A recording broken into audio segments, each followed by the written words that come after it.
The Tale of Mrs Tiggy-Winkle by Beatrix Potter. Once upon a time there was a little girl called Lucie who lived at a farm called Little Town. She was a good little girl, only she was always losing her pocket handkerchiefs. One day little Lucie came into the farmyard crying. Oh, she did cry so. I've lost my pocket handkin, 3 handkins and a penny. Have you seen them, Tabby kitten? The kitten went on washing her white paws. So Lucie asked a speckled hen, Sally Henny Penny, have you found 3 pocket handkins? But the speckled hen ran into a barn, clucking, I go barefoot, barefoot, barefoot. And then Lucie asked Cock Robin, sitting on a twig. Cock Robin looked sideways at Lucie with his bright black eye, and he flew over a stile and away. Lucie climbed upon the stile and looked up at the hill behind Little Town, a hill that goes up, up into the clouds as though it had no top. And a great way up the hillside she thought she saw some white things spread upon the grass. Lucie scrambled up the hill as fast as her stout legs would carry her. She ran along a steep pathway, up and up, until Little Town was right away down below. She could have dropped a pebble down the chimney. Presently she came to a spring, bubbling out from the hillside. Someone had stood a tin can upon a stone to catch the water, but the water was already running over, for the can was no bigger than an egg cup, and where the sand upon the path was wet, there were footmarks of a very small person. Lucie ran on and on. The path ended under a big rock. The grass was short and green, and there were clothes props cut from bracken stems, with lines of plaited rushes and a heap of tiny clothespins, but no pocket handkerchiefs. But there was something else, a door straight into the hill, and inside it someone was singing. Lily white and clean, oh, with little frills between, oh, smooth and hot, red rusty spot, never here be seen, oh.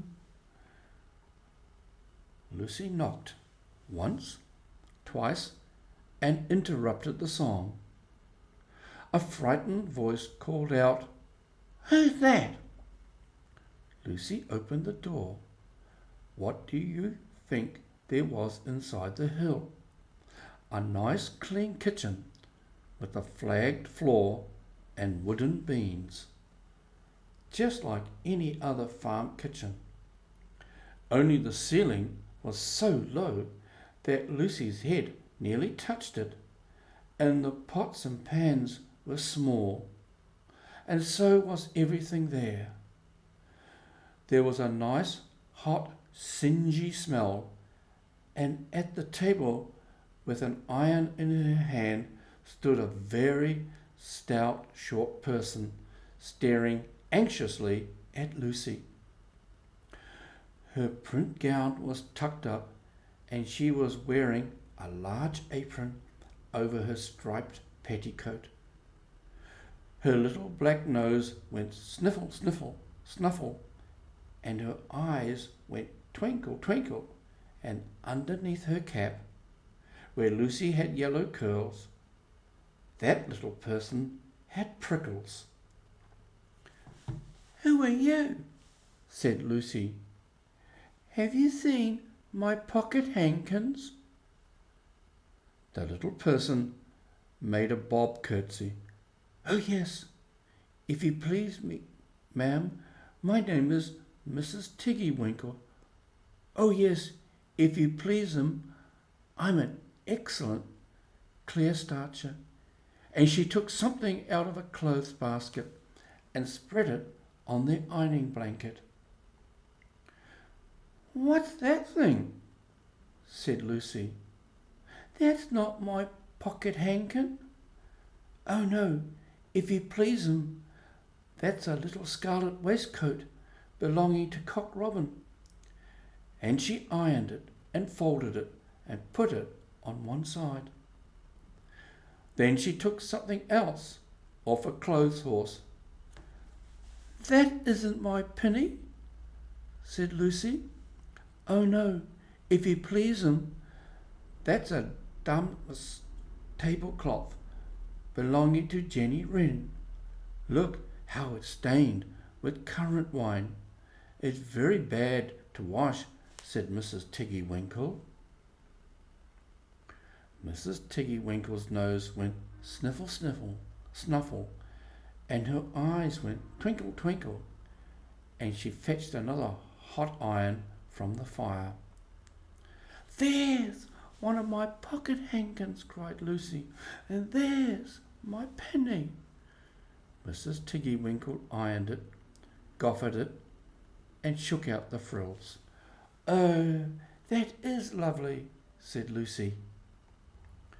"And what are those long yellow things with fingers like gloves?" "Oh, that's a pair of stockings belonging to Sally Hennypenny. Look how she's worn the heels out with scratching in the yard.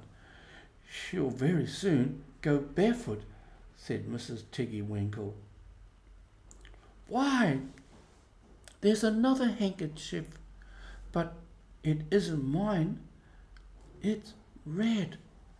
Oh no, if you please 'em, that one belongs to old Mrs Rabbit. And it did so smell of onions. I've had to wash it separately. I can't get out the smell." "There's another one of mine," said Lucie. "What are those funny little white things?" "That's a pair of mittens belonging to Tabby Kitten. I only have to iron them. She washes them herself." "There's my last pocket handkin," said Lucie. "And what are you dipping into the basin of starch?" "They're little dicky shirt fronts belonging to Tom Titmouse. Most terrible particular," said Mrs Tiggy-Winkle. "Now I've finished my ironing, I'm going to air some clothes." "What are those dear, soft, fluffy things?" said Lucie. "Oh, those are woolly coats belonging to the little lambs at Skygirl." "Will their jackets take off?" asked Lucie. "Oh yes, if you please 'em. Look at the sheep mark on the shoulder, and here's one marked for Gatesgarth, and 3 that come from Littletown. They're always marked at washing," said Mrs Tiggy-Winkle. And she hung up all sorts and sizes of clothes, small brown coats of mice, and one velvety black moleskin waistcoat, and a red tailcoat with no tail belonging to Squirrel Nutkin, and a very much shrunk blue jacket belonging to Peter Rabbit, and a petticoat not marked that had gone lost in the washing, and at last the basket was empty. Then Mrs Tiggy-Winkle made tea, a cup for herself and a cup for Lucie. They sat before the fire on a bench and looked sideways at one another. Mrs Tiggy-Winkle's hand, holding the teacup, was very, very brown and very, very wrinkly, with the soap suds, and all through her gown and her cap there were hairpins sticking wrong end out, so that Lucie didn't like to sit too near to her. When they had finished tea, they tied up the clothes in bundles, and Lucie's pocket handkerchiefs were folded up inside her clean pinny and fastened with a silver safety pin. And then they made up the fire with turf and came out and locked the door and hid the key under the door sill. Then away down the hill trotted Lucie and Mrs Tiggy-Winkle with the bundles of clothes.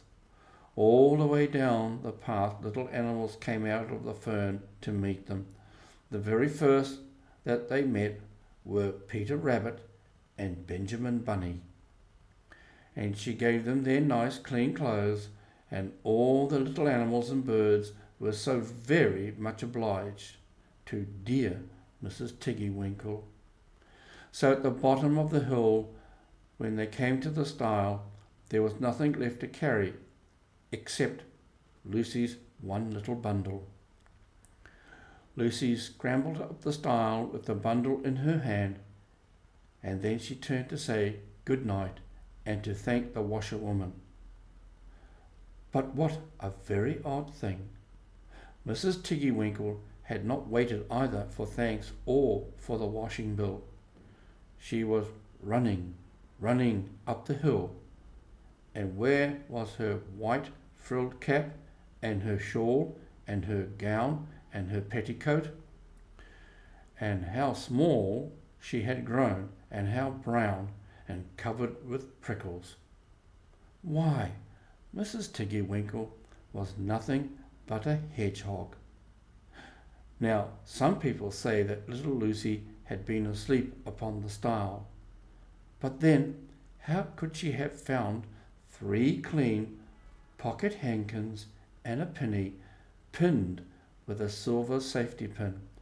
And besides, I have seen that door into the back of the hill called Cat Bells. And besides, I'm very well acquainted with dear Mrs Tiggy-Winkle. That is the end of this lovely story. Thank you for listening.